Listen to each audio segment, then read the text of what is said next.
سرکار دکھا نہیں رہے، حضور کی چادر مبارک کو اوڑھ لیا ہے۔ آپ نے فرمایا بیزانی کا التفال غطاءً بصرہ کی وراثی مطر عالم الغیب، اے عائشہ صدیقہ سنو، فرمایا سنو، یہ عالم رویا جو آپ دیکھ رہے ہیں اس دنیا کی بارش نہیں ہے، آسمان دنیا کی بارش نہیں ہے۔ میرے سرکار نے فرمایا عالم غیب میں رحمت کی بارش جو ہو رہی ہے، نبی کی چادر کو اوڑھنے کی وجہ سے تمہیں اس عالم غیب میں ہونے والی باران رحمت کے جلوے دکھا دیا۔ چادر میں کمپریزن کیجیے، تیل میں کمپریزن کیجیے۔ ادھر حضرت عائشہ صدیقہ سے حضور نے کہا نہیں تھا چادر اوڑھ لو، ادھر حضرت عائشہ نے اپنی مرضی سے اوڑھ لی تھی، اور ادھر میرے نبی نے اوڑھنا اور ہے، اوڑھانا اور ہم نے کہا چادر تطہیر آ گئی، میرے نبی بھی اس کے اندر تشریف فرما ہو گئے۔ ہم سنیوں نے کیا دیکھا؟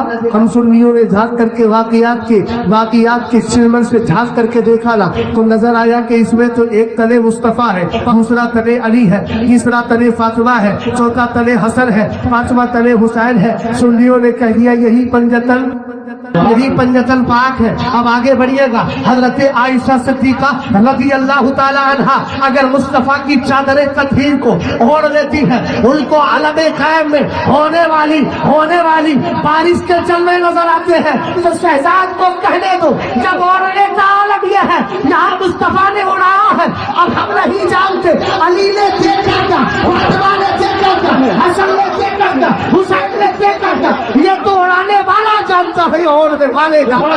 میں عرض یہ کر رہا تھا کہ مصطفیٰ کریم علیہ السلام کی کتنی بیٹیاں ہیں؟ جلدی بولے، 4 بیٹیاں ہیں، 3 بیٹے ہیں۔ اب دیکھیں حضرت امام حسین سرکار کی پشت انور پر ہے، حضرت نے ایک بات بول دی نا، دوسری میں بول دیتا ہوں۔ لانا سے کر کے وعدہ نبھایا حسین نے، کیسے نبھایا؟ سرکار کی پشت انور پر حسین سوار تھے، نمازیوں نے دیکھ لیا کہ سرکار سے نماز سے فارغ ہوئے، حسین کو نیچے اتار دیا اور بیچارہ سرکار نے سلام بھی کھیلا، یعنی آقا علیہ السلام کی پشت انور پر حسین سوار ہے۔ سرکار نے سجدہ لمبا تو کیا، لیکن سر تو اٹھایا نا، میرے نبی نے سر اٹھا لیا اور سجدہ لمبا کر کے گویا میرے نبی علیہ السلام حسین کو کربلا میں کیے جانے والے سجدے کے آداب سکھا رہے تھے۔ بیٹا اس طرح سجدہ کرنا ہے۔ حسین نے اپنے لالا کے وعدے کو اس طرح ادا کیا کہ اس نے کربلا میں جیسے ہی سب رکھا، تعلیم آپ بھی گنا ہے، رکھے ہوئے لڑکوں کو کربلا کی زمین میں اور اس کے محاذات میں آنے والے آسمان نے دیکھا ہے، مگر اٹھاتے ہوئے کسی نے نہیں دیکھا ہے۔ اور سرکار فرماتے ہیں قیامت کے دن شہید اسی حال میں اٹھایا جائے گا جس میں شہادت ہوئی ہے۔ اور آپ یہ بھی جانتے ہیں انسان اللہ کے قریب سب سے زیادہ سجدے کی حالت میں ہوتا ہے، تو حسین آج بھی سجدے میں ہے اور قیامت کے دن اٹھے گا تب بھی سجدے کی حالت میں اٹھے گا۔ آپ نے کہا والے حسین کیا شان ہے، تیرے نانا سجدے میں سب رکھیں گے۔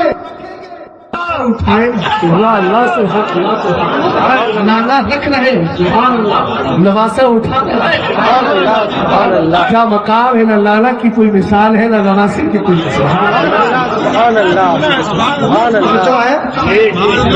اس کے بعد میرے نبی نے صحابہ اکرام سے فرمایا الا اخبرکم بخیر الناس جدا وجدۃ، الا اخبرکم بخیر الناس عما وعمۃ، الا اخبرکم بخیر الناس خالا وخالۃ، الا اخبرکم بخیر الناس ابا وامہ۔ میرے صحابہ، میں تمہیں ایسے لوگوں کے بارے میں نہ بتاؤں جن کے نانا بھی بہت اچھے ہیں، جن کی نانی بھی بہت اچھی ہے، جن کے چچا بھی بہت اچھے ہیں، جن کی پھوپھی بھی بہت اچھی ہے، جن کے خالو ماموں بھی بہت اچھے ہیں، جن کی خالائیں بھی بہت اچھی ہیں، جن کے باپ بھی بہت اچھے ہیں، جن کی ماں بھی بہت اچھی ہے۔ صحابہ نے عرض کیا کیوں نہیں؟ بدبخت رافضی کہتا ہے سارے صحابہ معاذ اللہ رب العالمین تقیہ بازی کرتے تھے۔ میں نے کہا آئینے میں اپنی ہی بدبودار شکل نظر آتی ہے، تو کہتا ہے تقیہ کرتے تھے اس لیے اسلام قبول کیا۔ میں نے کہا یہ اعتراض تو خدا کی بارگاہ تک جاتا ہے، اللہ کو پتہ نہیں تھا کہ سچے دل والے ہیں، اور جب اللہ کو پتہ تھا تبھی تو رب نے کہا وَإِذَا قِيلَ لَهُمْ آمِنُوا كَمَا آمَنَ النَّاسُ، ایمان بھی وہی قبول ہے جو صحابہ کے ایمان کی طرح۔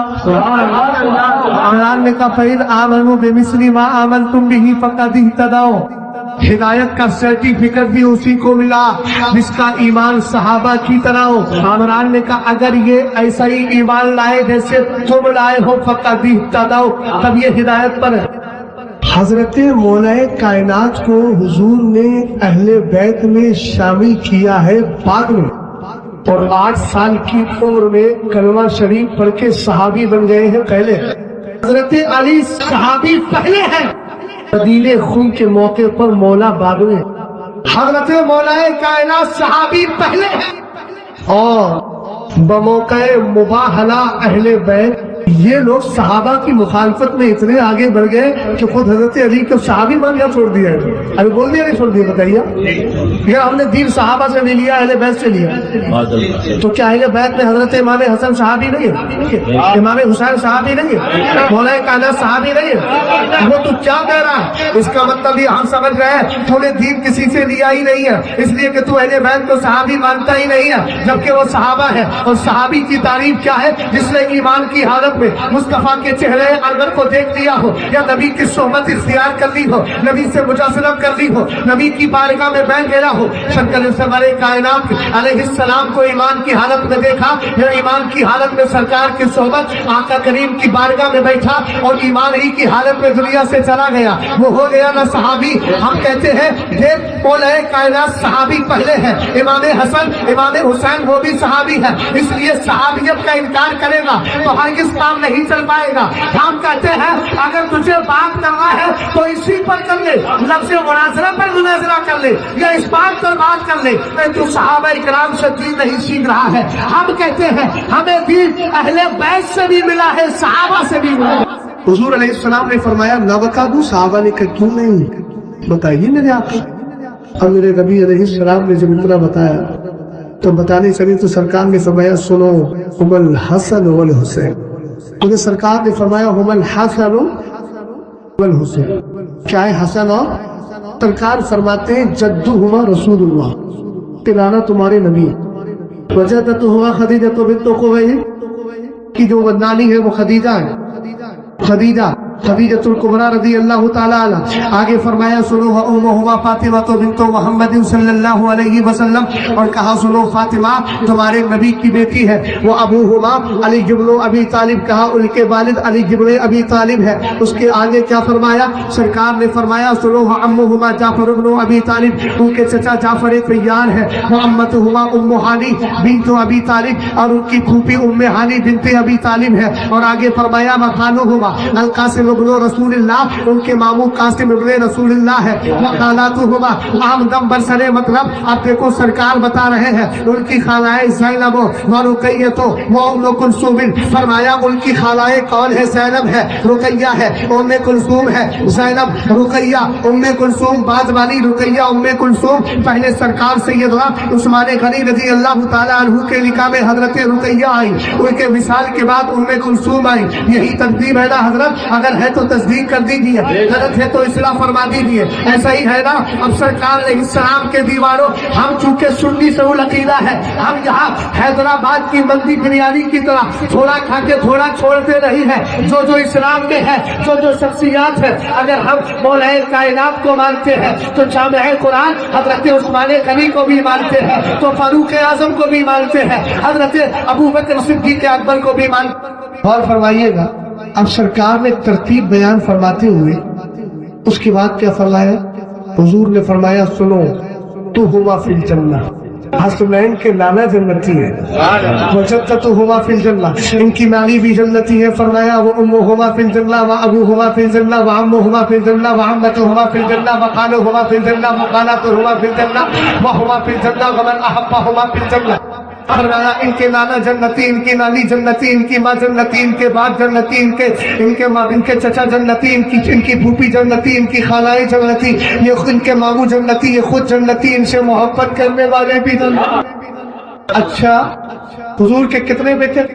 جب حضور کے بیٹے حضرت قاسم بڑے تھے، دوسرے تھے حضرت عبداللہ، تیسرے حضرت ماریہ قبطیہ کے بطن پاک سے حضرت سرکار سیدنا ابراہیم سب سے آخر میں انسان ہوئے. جب حضور کی نرینہ اولاد کا انتقال ہو گیا اور لڑکوں کا، تو ابو لہب کمپنی بڑی خوش ہو گئی. اس لیے کہ یہ سب ظاہر کو دیکھتے ہیں، باطن کا انپٹ ہے۔ حضور کے جب تینوں بیٹے شہید ہو گئے، انتقال ہو گیا، کسی کہنے والے نے کہا وہ تیرا محمد اللیلہ،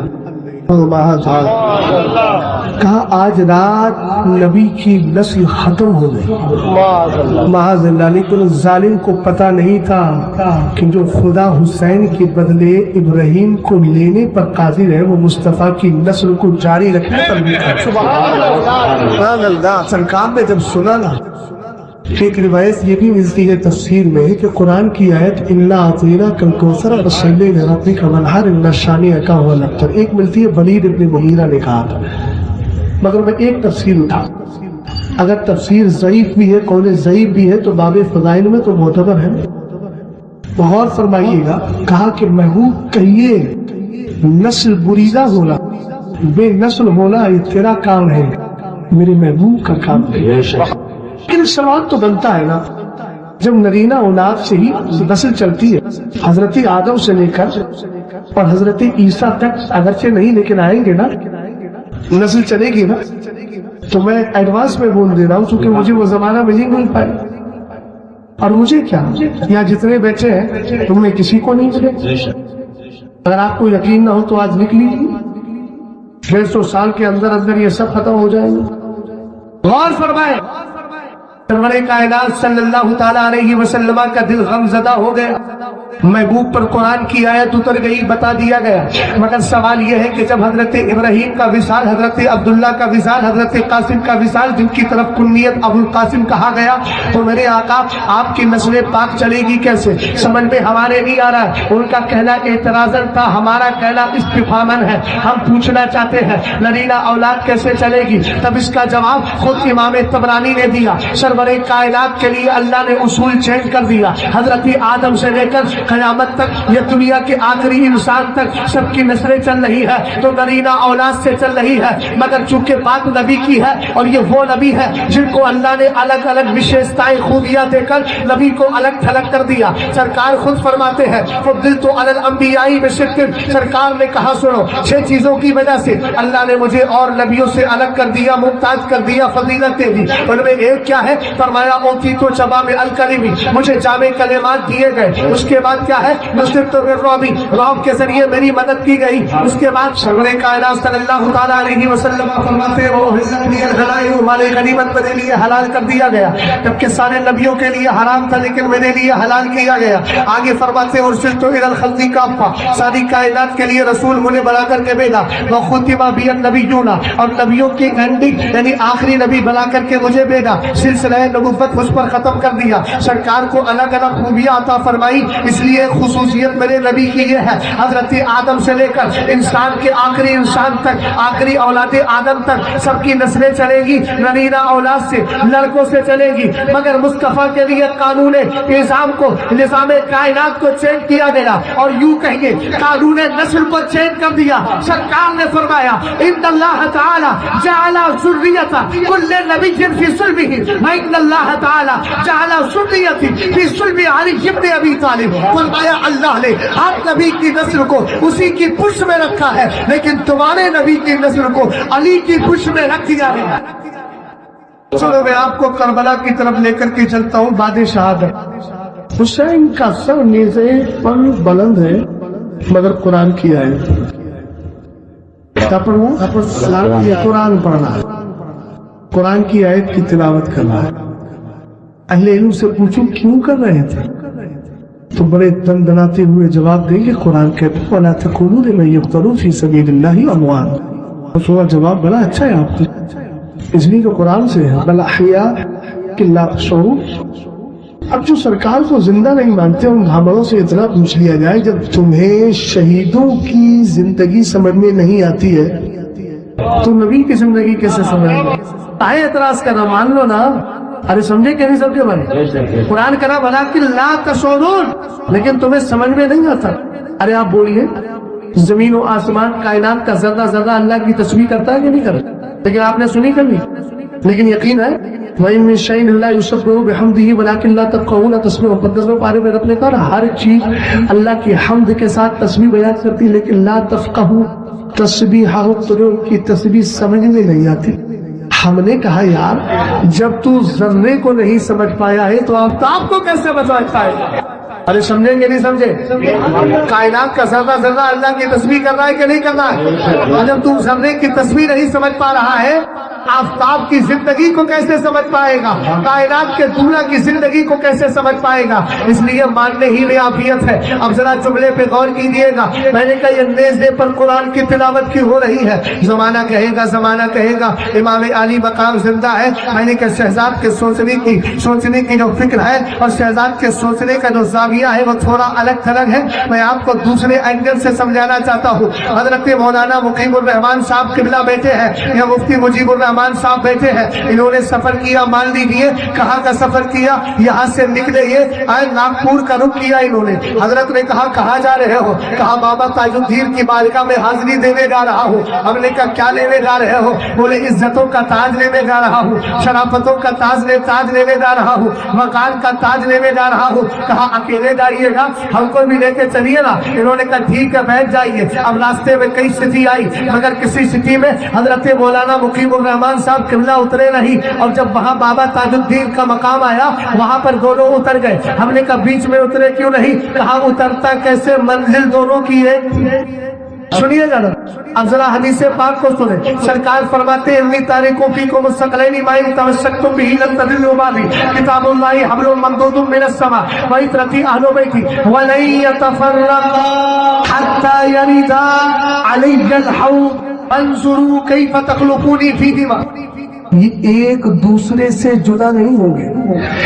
امام آپ نے انتقال کے بعد بھی آپ نے نوکے نیزہ پر قرآن کی تلاوت کیوں کی؟ کہا بھیا سنو، اگر میں حسین پاک ہوں، میں حسین ہوں، اگر بعد انتقال تلاوت نہ کرتا تو سرکار نے تو یہ فرمایا تھا نا اہل بیت اور قرآن کو چھوڑ کے جا رہا ہوں، وَلَن يَتَفَرَّقَا، یہ دونوں ایک دوسرے سے جدا نہیں ہوں گے۔ تمہارے ذہن میں آ سکتا تھا، کیا آ سکتا تھا؟ یہ آ سکتا تھا حسین کی گردن مبارک کٹ گئی ہے، آپ شہید ہو گئے، اب لگتا ہے قرآن اور اہل بیت کا جو تسلسل ہے، جو رشتہ ہے، جو مصاحبت ہے، جو دوستی ہے، جو یاری ہے، جو ساتھ میں رہنا ہے، شاید اس کا سلسلہ ختم ہو گیا، اس لیے کہ حسین کی شہادت ہو گئی، اس لیے اب یہ الگ تھلگ ہو گئے۔ حسین نے قرآن پاک کی تلاوت کر کے ہم سنیوں کو سہن دے دیا، جس طرح اہل بیت اور جس طرح حسین اپنے وصال سے پہلے، شہادت سے پہلے قرآن سے جڑا تھا، شہادت کے بعد بھی جڑا ہے۔ حسین کیوں جڑے ہیں؟ کہا جب سفر مکمل نہیں ہوا تو پھر جدا کیسے ہو جاؤ؟